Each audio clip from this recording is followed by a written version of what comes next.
علاقتك بقى انا عارف ان انت عندك حاجات كتير قوي مع كابتن حسام حسن وكابتن ابراهيم حسن. لا كابتن حسام عسل. اه لعبته في المصري شويه اه طبعا تهيألي. اه طبعا. وخلي بالك ده احسن موسم لعبته في حياتي مع كابتن حسام حسن اه في الكوره، يعني كان بيديني راحتي. كان يقول لي انا بقول لك ما تبصيش لحد قدام اللعيبه كلها، اللي هيقول لك بصيله هطلعه من الملعب. والله اكتر موسم لعبت فيه كابتن حسام كوره. بيقول لك كده. اه والله العظيم. اه الناس مدرب كويس واخده كابتن فكره، اه حسام. والله انا جدا. عارف ان هو مدرب كويس بس انا الناس بسأل. بتاخد فكره ان هو لا ما بيحبش، لا بالعكس خلي بالك بيحب الحريفه جدا. اه والله بيعشق الحريفه كابتن حسام حسن، خلي بالك. امم وما بيكلمكش وما يحطش عليك ضغط، خصوصا لو بيحبك بقى انت هتتمتع باللعب معاه. امم والله إيه علاقتك كانت عامله ازاي معاه؟ علاقتي بيه كانت كويسه جدا امم جدا. بس انا بقول لك يعني اكتر واحد اداني راحتي في الكوره في مواقف بينك وبينه بقى وبين كابتن ابراهيم وبينك لا هما مره حلفوا عليا اقول مين احرف في الخماسي. يا كابتن انا مالي، في ناس كتيره قاعده. قال لي اعرف من لا. مين؟ ابراهيم كابتن ابراهيم ولا كابتن حسام؟ قالوا لي قول مين احرف يا كابتن، انا مالي في ناس كتيره قاعده اقول. قال لي لا هتقول احنا بنحبك قول. يا كابتن قال لي قول بقى مين احنا اللي بيقول لك؟ كابتن حسام. اه قول احنا بنحبك ما تخافش.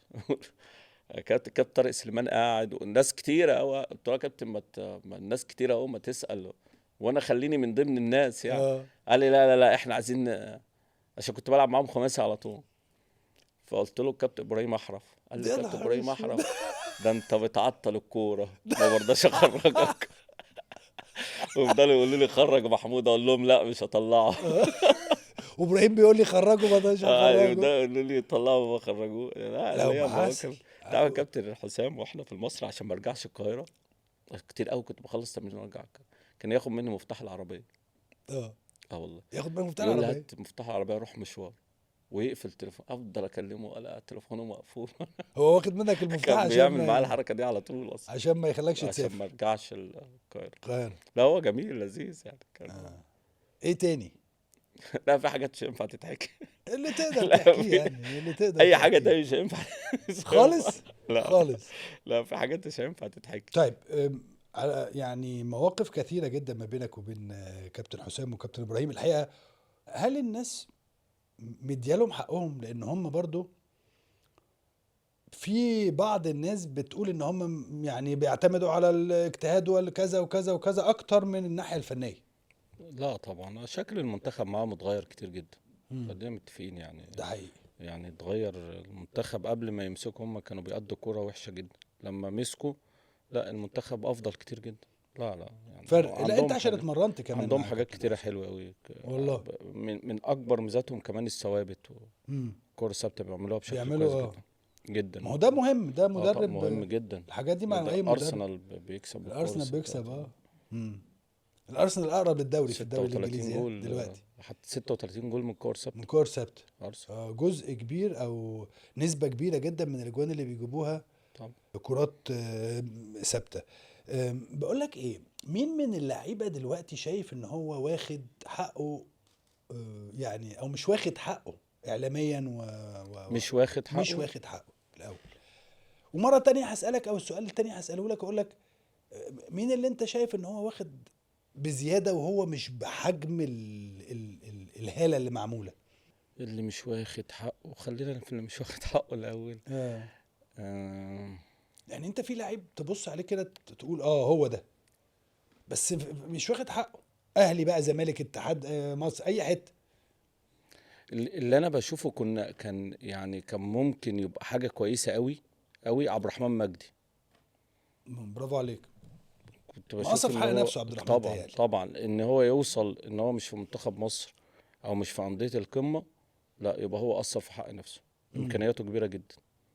برافو عليك. يعني بشوف مين يعني ده العكس بقى؟ واحد. مين اللعيب اللي تحس ان هو مش عايز يعني اعفيني من الموضوع ده. بحب يعني مش عايز يعني هو في الاول وفي الاخر رزق، فربنا طالما حطه في المكان ده يبقى هو خلاص يستاهل. لو رجع بيك انا الزمن بشوفها كده لو رجع بيك يعني. الزمن تلعب اهلي ولا زمالك لو الاتنين اتعرضوا عليك؟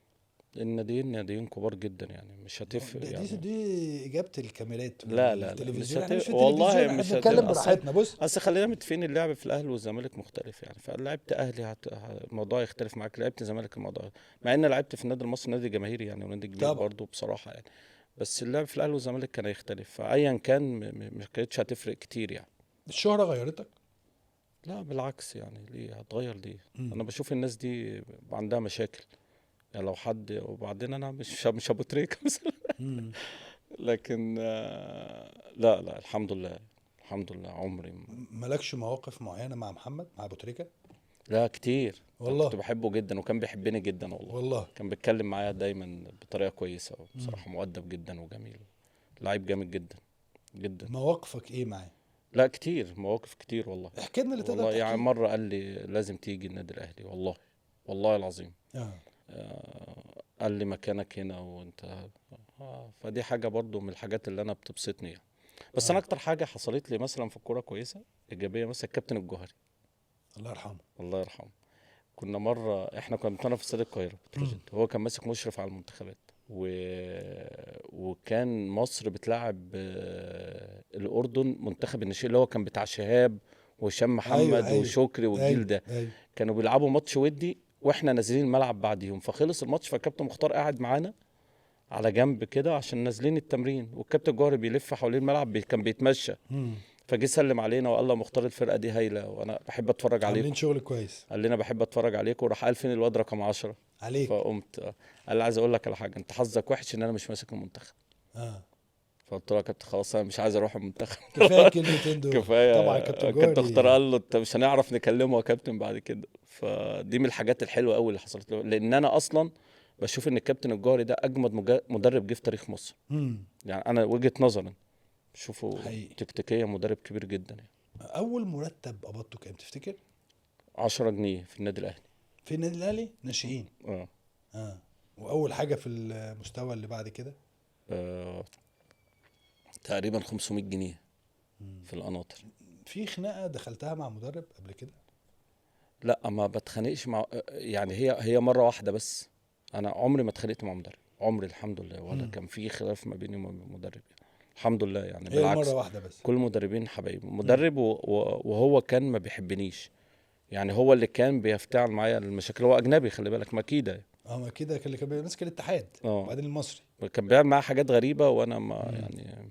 وبعدين بس هو برضه حظه وحش ان انا كنت جامد في النادي المصري، اه. فبرضه ما كانش عارف. امم. يعني لدرجه احنا مره قعدنا مع بعض، فاتخانقنا خناقه كبيره جدا وقعدنا مع بعض. فانا قلت له بص، هو انا مش هينفع العب معاك، هشوف انت هتقعد في النادي او انا اقعد في النادي او واحد فينا يمشي. هروح اعاره الفتره اللي انت قاعدها، هتشوف هنعمل ايه.